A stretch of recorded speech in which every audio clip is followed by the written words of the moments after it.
Stem cell. Itu ada profesor di Sulawesi Selatan ahli soal itu. Dia bilang stem cell paling baik puasa, aman, tidak ada risiko dan dia dapat pahala. Puasa.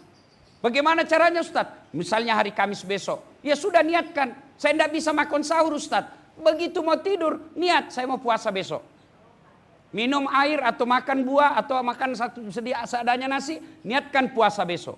Ternyata jam 10 datang tetangga bawa nasi kuning. Ibu minum, Pak makan, tak. Habis 1 piring. Ternyata saya puasa.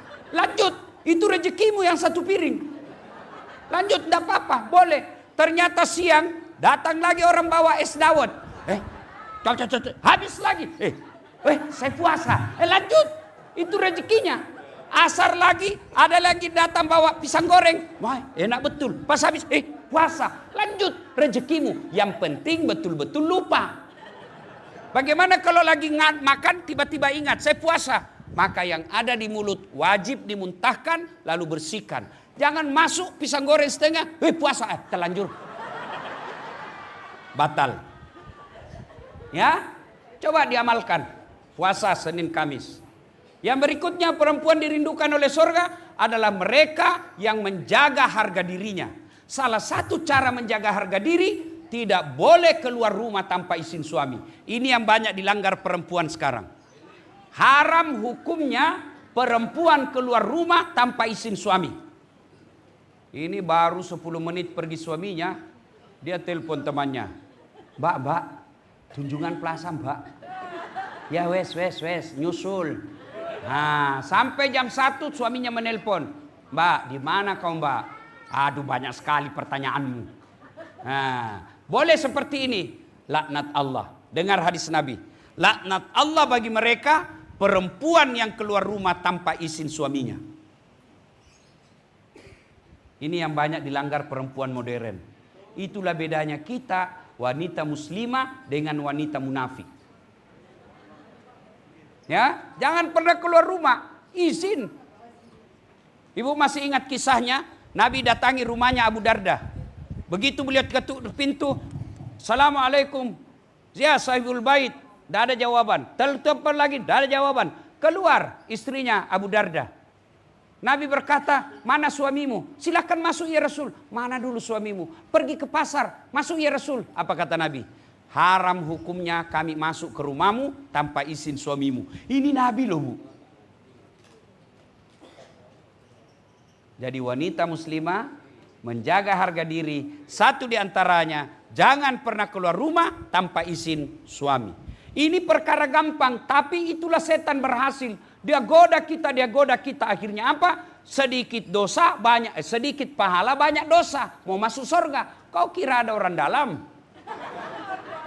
Ya, kan banyak orang begitu. Dosanya banyak, amalnya bertumpuk, amalnya sedikit, dosanya banyak, mau masuk surga. Salah satu penyebab perempuan banyak dosanya ketika dia keluar tanpa izin suami. Yang keempat, syarat wanita dirindukan surga, kata Nabi, ini agak berat. Patuh terhadap suami. Ini agak berat.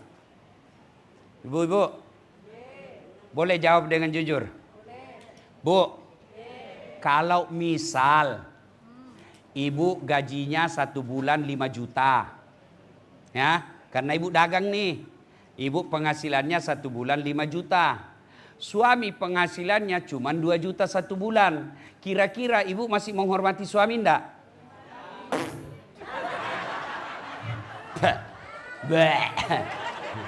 Bos, kamu aja ndak ada kerjamu, suami punya kerja kau ndak hormati. Apalagi kalau sudah ada. Bu, mau dirindukan surga? Taati suami. Suami saya ndak sholat, bukan urusanmu. Dan hebatnya di perempuan Islam, hebatnya menjadi perempuan Islam, dengar bu, dosanya suami dia tidak tanggung istri.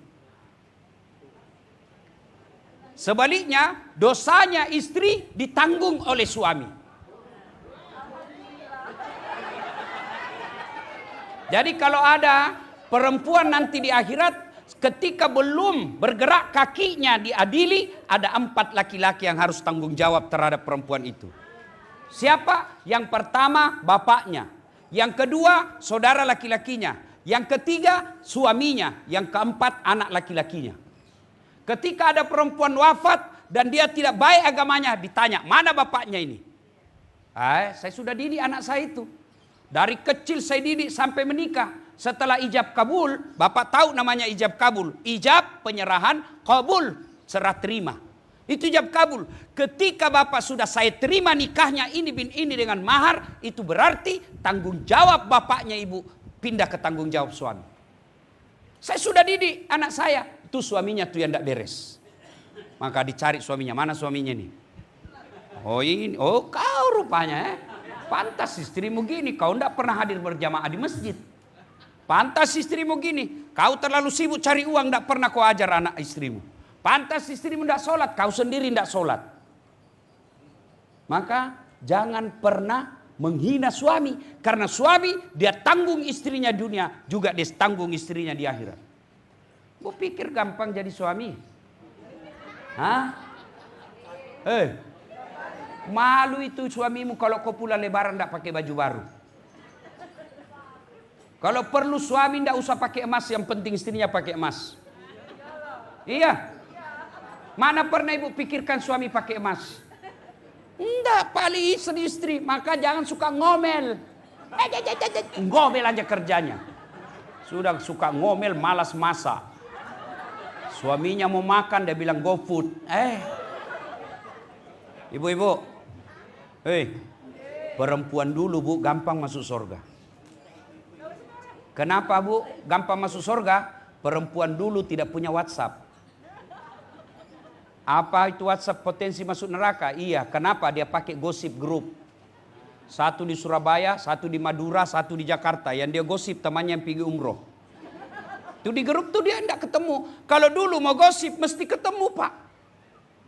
Kalau dulu itu perempuan hampir tidak pernah keluar rumah. Begitu selesai nikah fokus ngurus anak dan istrinya, suaminya. Dan mereka meskipun gajinya suaminya tidak jelas, belum keluar suaminya pergi kantor sudah siap kopinya. Sekarang perempuan gajinya suaminya jelas tiap bulan, tidak pernah bikinkan kopi suaminya.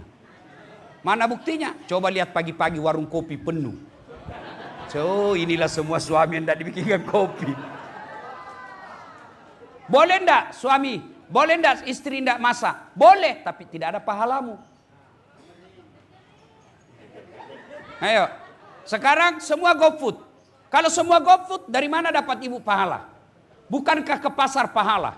Bukankah melangkah pahala? Bukankah membawa barang pahala? Bukankah berjemur ketika kita mau ngurus suami pahala?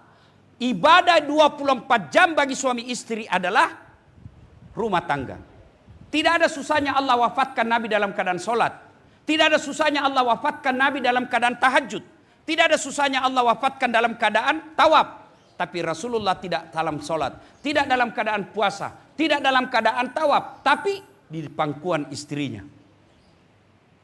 Itu berarti pahala potensi kita masuk surga rumah tangga. Maka ibu-ibu, lepas pengajian ini, ayo kembali evaluasi bakti kepada suami. Kalau perlu sebentar minta maaf. Kalau gitu ibu kembali dan mau minta maaf, setan hasut. Tidak usah, makin beras kepala itu, makin besar kepala itu suamimu. Jangan ketawa, saya serius ini. Setan yang masuk. Ya, dah, 3. Bapak ibu saudara-saudara sekalian. Bapak-bapak mau punya seperti Khadijah? Mau? Pertanyaan sudah bapak, sudahkah bapak seperti Muhammad sallallahu alaihi wasallam? Ini yang jadi masalah. Mau seperti Khadijah tapi dia seperti Firaun. Pak, Masya Allah. Rasul itu pak, tidak ada satupun nama istrinya dipanggil. Tidak pernah beliau panggil Khadijah sini, Aisyah sini, tidak. Beliau panggil khusus panggilan kasih sayang. Masya Allah. Nabi Begitu romantisnya kepada istrinya, mandi junubnya pun bersama istrinya. Saya waktu pengantin baru, Bu, mandi junub sama istri saya. Waduh, setelah saya punya anak dipanggil lagi, ayo Ustadz mandi junub. Geli ah. Tapi Rasul sampai usia beliau senja masih mandi junub dengan istri beliau. Coba baca Barasanji. Coba baca kitab Barasanji. Situ dijelaskan Nabi Muhammad beliau sendiri yang jahit bajunya. Alain mato tepengi wajunna. Alain mato pacingi onratin rona. Beliau yang bersihkan tempat tidurnya. Beliau yang siapkan sarapannya. Itu Nabi Pak. Nabi Pak. Kekasih Allah. Dia yang jahit bajunya. Kita pegawai honor. Sudah hargai saya. Pret. Ya. Oh Masya Allah. Rasul istrinya tidak pernah satupun mengatakan saya menyesal menikah sama kaum Muhammad. Kita satu aja bini kita menderita lahir batin. Tanya istri saya cerewet, salahnya bapak. Iya. Kenapa perempuan cerewet suka ngomel? Kata Nabi, perempuan suka ngomel karena dua perkara. Satu, tidak pernah kau puji. Ya toh Ibu? Oh kita kalau sama istri tetangga, piye kabare Mbak? Nggih Mas, api-api. Sama tetangga, sama bininya ya. Padahal bininya yang dia peluk. Iya, Ibu. Makanya untuk memuji istri, Islam membenarkan 3 bohong yang boleh dan tidak berdosa bahkan dapat pahala. Satu diantaranya bohongnya seorang suami untuk menyenangkan istrinya. Boleh bohong. Dan hebatnya itu pujian, biar istrimu tahu kau bohongi, dia tetap senang. Tambah cantik kau sayang. Meskipun dia tahu kita bohong, dia tetap ketawa. Ya toh Bu? Iya, maka puji. Puji istri, sanjung dia. Kita dikasih makanan. Mau tahu perempuan paling marah kalau tidak dicicipi makanannya. Makanya Nabi, seapapun makanan yang diberikan istri beliau, beliau santap. Pulang maulid ini, yuk muliakan istri. Bapak pernah sakiti istri? Apa boleh buat? Istri itu Pak ahli sejarah. 1 kali sampean salah sampai mati dikenangnya. 1, puji. Yang kedua, perempuan sebab dia suka ngomel karena suaminya tidak pernah kasih hadiah. Nah, dengerin. Maka kasih hadiah. Pulang kantor hadiah, sehingga belikan nasi kuning. Itu hadiah. Ibu juga kalau dikasih hadiah jangan ngomel. Apaan nasi kuning? Emang saya tidak tahu bikin. Ini juga tidak tahu dipuji. Ya Bu? Pak. Pulang dan hadiah paling disenang perempuan emas. Maka saya belikanlah emas istri saya. Tebal, kalung dan gelang. Buat berlinang air matanya, senang sekali. Terima kasih Ustadz. Luar biasa. 1 bulan kemudian dia tahu palsu. Dia bilang ternyata kau belikan saya palsu. Saya bilang sayang, kau tahulah di mana saya mau bisa beli emas murni seperti itu tebalnya. Meskipun itu emas palsu, tapi cintaku murni 24 karat. Baru dia senang. Ya. Nah, 4. Kalau cinta kepada Nabi, ayo mari kita cintai sunnah-sunnahnya. Mohon maaf Ibu. Ibu, sunnah yang mendesak kita lakukan. Bu, sholat hajat. Ya. Untuk hajat doa kita untuk anak cucu. Alhamdulillah ibu-ibu rajin majelis taklim. Anak kita sekarang kita tidak tahu siapa yang rusak. Bisa jadi handphonenya yang rusak. Bisa lagi pergaulannya. Dan tidak mungkin kita bisa jaga 24 jam. Maka ibu bangun sholat hajat, doakan anak. Tidak mesti bahasa Arab niatnya. Tidak mesti banyak. 2 rakaat cukup. Yang kedua, sholat duha. Ibu-ibu mau bantu suami cari nafkah? Sholat duha. Semua sudah pekerjaan selesai. anak sudah pada pergi kerja, dapur sudah bersih, jam 9, ayo ambil sholat duha. Ibu saya bu, sejak tahu namanya sholat duha, biasa saya coba tes lagi, jam 9 saya telepon, oh agak tapi gau mak, kenapa kak pura dio nak, melok kayak mas sampajak duha. Saya tanya apa bikin mak, saya baru mandi mau sholat duha, dan tiap hari. Dan hebatnya, doa bukan untuk dirinya tuh ibu. Siapa dia doakan? Ya Allah, lindungi anak saya dalam dakwah, pelihara lisannya, murahkan rezekinya. Otomatis anaknya dapat rezeki, ibunya dapat juga. Maka ibu tidak usah doa, ya Allah berikan saya mobil, ya Allah berikan saya ruko. Enggak, ya Allah tambahkan rezeki anak saya, supaya ada berbagi untuk saya. Doakan. Karena doa paling mustajab untuk anak dari bibir ibunya. Maka ibu kalau mau bantu anak cari nafkah, sholat duha. Yang ketiga, sholat sunnahnya apa? Ketiga, ayo ibu mulai biasakan sholat taubat. Bapak-bapak sudah 60 tahun ke atas, ayo biasakan sholat taubat. Sholli sunnatal taubat rakataini lillahi ta'ala. Saya niat sholat taubat, sunnah hukumnya bagi saya lillahi ta'ala. Allahu Akbar. Itu juga tidak hafal, pakai bahasa Indonesia. Saya niat sholat taubat 2 rakaat, sunnah hukumnya bagi saya lillahi ta'ala. Allahu Akbar. Itu pun bapak tidak tahu, ambil jalan pintas berdiri tegak. Tuhan, sholat taubat ya, Allahu Akbar. Boleh, boleh. 2 rakaat berikutnya ulang lagi. Tuhan, masih seperti yang tadi, Allahu Akbar. Boleh. Sudah itu bapak taubat. Ya Allah ampuni dosaku. Saya hilap, saya keliru. Ya Allah ampuni saya. Tapi yang lebih penting berikan saya kemampuan tidak mengulangnya. Rabbana la tuzigh qulubana ba'da idh hadaitana wa hab lana min ladunka rahmah. Ibu bapak saudara-saudara sekalian, banyak yang ingin kita contoh kehidupan Rasul, tapi kalau dibahas semua di sini tidak cukup waktu. Ibu-ibu punya handphone? Bapak-bapak punya handphone? Ada WhatsApp? Ada.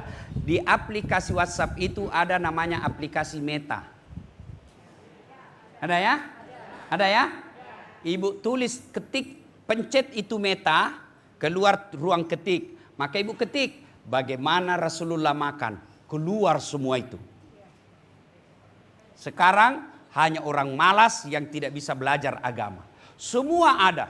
Apalagi ada lagi lebih hebat bu, namanya Chat GPT. Oh, semua dia tahu. Tanya apa saja dia tahu. Di mana ada saat lahir. Hai, saya kasih informasi, dia jelaskan semua. Apakah ini cukup? Tambah lagi, dia jelaskan lagi. Berapa istrinya ada saat latih, dia tahu semua itu. Ya. Nah, untuk melengkapi acara kita ini, balik nanti, ayo kita kembali pelajari sisi kehidupan Nabi. Mudah-mudahan setelah kita tahu, kita coba mengamalkan dalam kehidupan sehari-hari. Terima kasih yang setinggi-tinggi penghargaan atas kehadiran Bapak Ibu sekalian. Saya datang di sini bukan tidak merasa sebagai tamu, tapi datang sebagai keluarga. Sebab di Duku Kupang ini banyak keluarga saya. Ya, makanya waktu saya lihat, Duku Kupang, tempat ada paman saya di sini Duku Kupang 12. Nah, itu paman saya di situ rumahnya. Saya masuk rumah, terakhir saya ke sana dulu waktu saya SD masih saya lihat, saya masih ingat. Ya. Jadi di sini banyak orang Bugis juga. Di mana-mana saya ketemu banyak orang Bugis. Bahkan beberapa hari yang lalu saya ceramah di Malaysia, diundang sama ketua menteri namanya. Kalau kita di sini gubernur Sabah. Diresmikan masjid Songkok Recak. Kubahnya itu yang Songkok Bugis pakai. Itu dia coba luar biasa orang Bugis. Dan ternyata di Jawa Timur juga ini ada banyak orang Bugis. Namanya KKSS, Kerukunan Keluarga Sulawesi Selatan. Kami orang Bugis, biasa jangan heran, jangan kaget kalau kedengaran bicaranya agak keras. Bukan kasar, tapi memang keras suaranya, tapi hatinya lembut. Ya. Orang Bugis itu, Bapak Ibu sebagai pengetahuan, orang Bugis itu tidak tahu pantun. Makanya dalam budaya tutur Bugis tidak ada pantun. Yang ada itu di Jawa, Sumatera, Betawi, Melayu, itu Pontianak, itu mereka Riau, mereka bertutur pakai budaya pantun. Kalau dia melamar anaknya orang, dia berpantun. Aku melihat ada bunga di taman. Bunga itu sudah siap untuk dipetik. Nah, itu orang Melayu. Tapi kalau orang Bugis, sudah besar anakmu ya? Saya kasih nikah sama anakku ya boleh. Nah, itu begitu aja. Dia tidak